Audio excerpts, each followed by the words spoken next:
Hello, welcome to my channel. The main rule for the quilting is that there are no rules. You will learn, you will watch others, and you will find the methods and ways of quilting that works for you. And that's the most important thing, because you need to find what works for you to be able to enjoy the process. What you will see is my process of working with different materials and different designs, and I hope some of those tips and tricks will help you in your own journey. Hi everyone, welcome to Pola Quilting. Today we have a after project to the project I did before, so hopefully you have watched my video about the jacket I've made, and I had lots of cut-offs when I was doing it. So what I did so far with them, I basically used the technique I use for kind of putting the scraps of batting together for other projects, and I did the same thing with this one. So I've used that blue thread to stitch it all, so it does look quite nicely. So as you might think already, I will be making a bag out of it to go with my jacket. So what I've got is a strap from an old bag, and I've got some recycled D-rings. So every now and then I find a good buy in the second-hand shop, like, you know, for £1 or £2 a bag, which got a very good silverware on it, how I call it. Yeah, all the metal work. So, you know, it has a nice good strap, it's got good, you know, those clasps, D-rings, and if that belt would have been, you know, not very nice, I would probably just cut off all the metal wear out of it and use that way just to make my own strap. But because it's blue and it's not very, you know, used actually, it goes nicely with what I've got, so that kind of cuts on the work for this bag. And the rings to have it all attached. It's not the same color, but you know what, it's a scrappy project, I don't mind. So I've managed to put together two pieces like this. So it's not going to be a big bag, and that's fine. I don't have to have a big bag. It's more about, you know, just to pop in a wallet or, you know, a phone or something, and just put it around you when you're going out. So I think what I would like to make out of it, some sort of like a type of messenger bag. So the plan is to cut a rectangle, quite tall rectangle, box up the corners, and then have those D-rings somewhere maybe 2/3 of the height of that rectangle, so the flap kind of closes itself up on its own, so I don't need any, you know, any closing a mechanism for that. It's just, like I said, it's not going to be a big bag, it's just something, you know, quickly to go, put a few things in and off you go wherever you're going. So let's see what kind of size of rectangle I can make out of it. So I will square it up, two layers at the same time, so I've got exactly the same shape. And I'm just thinking that actually that top bit here, I might leave some sort of shape here as well. Kind of looks nice to make it maybe on diagonal. Yeah, I will do that, and I'll show you how it looks when it's cut. Okay, so I cut my both pieces to that really random shape. So here obviously is squared up at the bottom, and then on the top I just went with the fabric how it was there at the top. Looks quite nice, but the inside doesn't look great, so I will need to have a lining. So I just pulled out a piece of fabric I've got from something else, okay, left over. So again, I will cut the same shape from this fabric, and we go from there.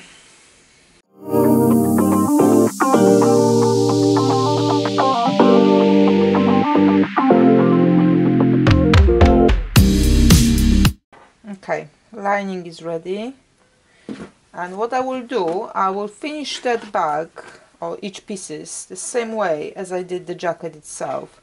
So I will use the blue bias tape and finish all of those edges around. So this is going to be very quick and easy bag to make, so I'm not doing anything complicated here. If you want, you could perhaps put a pocket now on this lining before you do the rest, but I don't want the pocket. Like I said, it's a small bag, you know, just put the wallet and the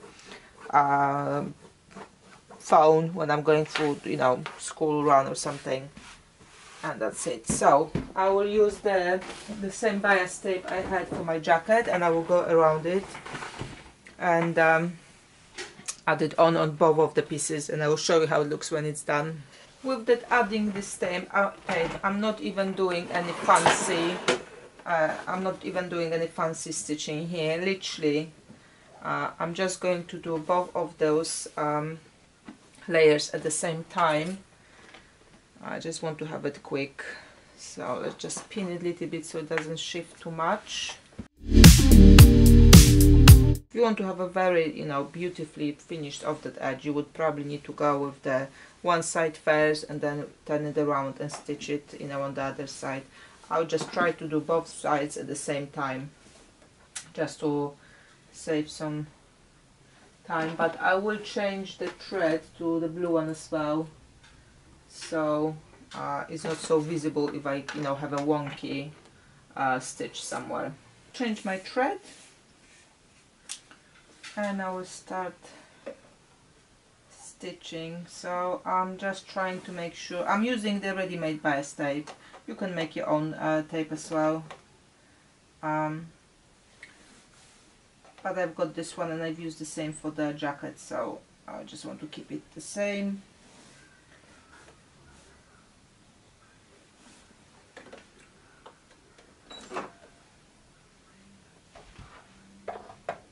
And I'll just go slowly, making sure that, you know, I've got that bias tape in the middle here on the edge, so it's stitched from both sides. Actually, before I get to the corners, I will round them up. With the bias tape, it's easier to do the round shapes rather than squares if you are not doing that method that you do just one side at a time. So I will just quickly round up here, just slightly, just going to make my life easier.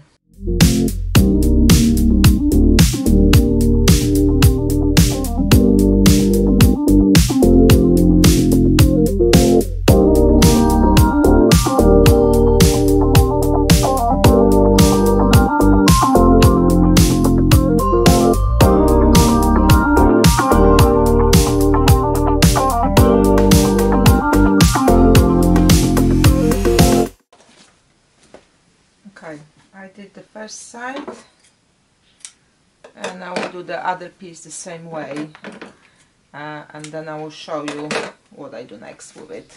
Okay, so I finished putting bias tape around my bag, and now I need to prepare the D-rings. So I don't have any leftovers of that quilted bit, so I'll just use a piece of bias tape again to create that holding for it. So the length of this is about, let's see, 1, 2, 3, 4, 5.5 inches. But obviously you could make it a little bit longer if you have. That's what I had left over from when I finished the bias. So I just made it double, and then I will just sew it to secure it, so the ring doesn't fly around.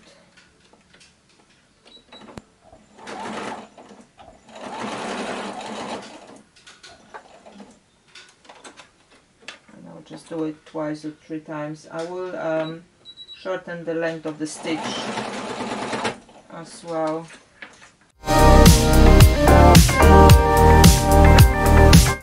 Okay, so now I need to choose where on the back I want to have those D-rings. So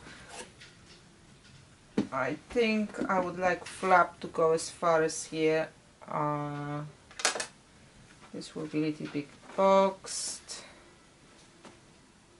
Yeah, maybe a little bit higher. About that. So I'll now measure it from both sides to make sure I've got the same distance. So this is about, go from the other side, let's make it even. So I'm at the 11 inches here. So that's where my one D-ring will go. I'll just spin it. And then I will do the other side, the same thing at 11 inches. So now the other side, 11 inches, D-rings to the inside. And I will just pin it for now where I want it to be.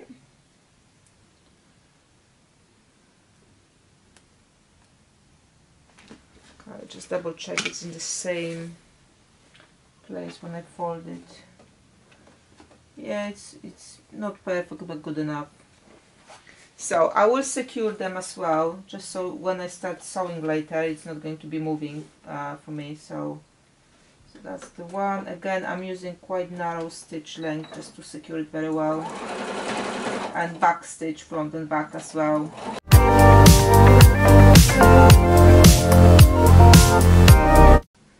Okay, so I'll put those two pieces together now, and I will stitch around from here all around to the other side. I will be using that like a reinforced stitch. It's just on my machine is number, I think, like next to the straight is normal straight stitch. Just check your machine. It looks on the picture like a three lines next to each other. If you have that one, use that one, because that will make that stitch nice and strong. If you don't have, just go twice around with normal stitch, just to make sure it's nicely secured.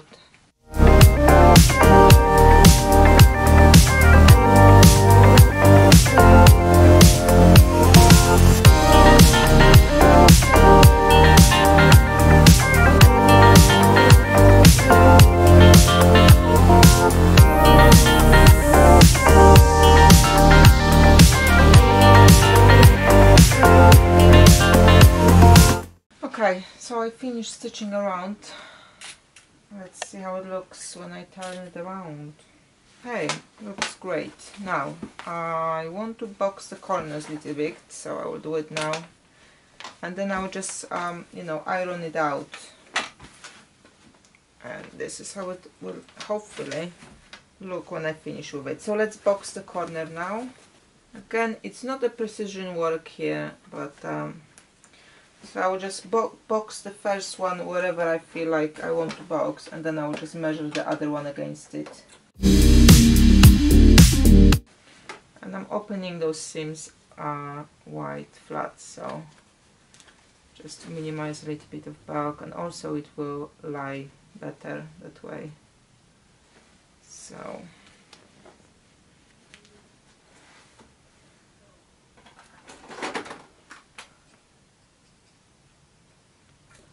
just made a small mark where it starts, and then I'll just go straight from there. Okay, normally you would cut off that box corner to get a little bit less bulk there, but I'm not going to do that because obviously I finished the back, so I don't have to, and the lining is there already. So there it is, corners are boxed.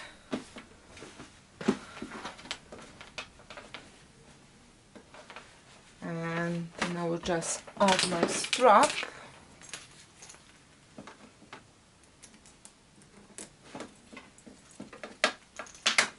And voila!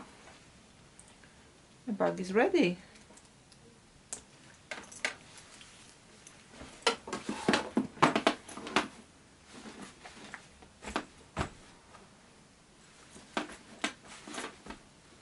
I hope you enjoyed this quick tutorial about Scrappy bag, and I really like it how it came out. It looks great with the jacket I've made as well. So I hope that will give you some idea about how to use up all the scraps you have from other projects. Thanks for watching this video.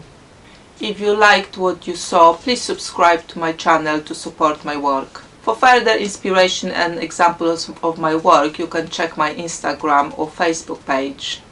Happy creating!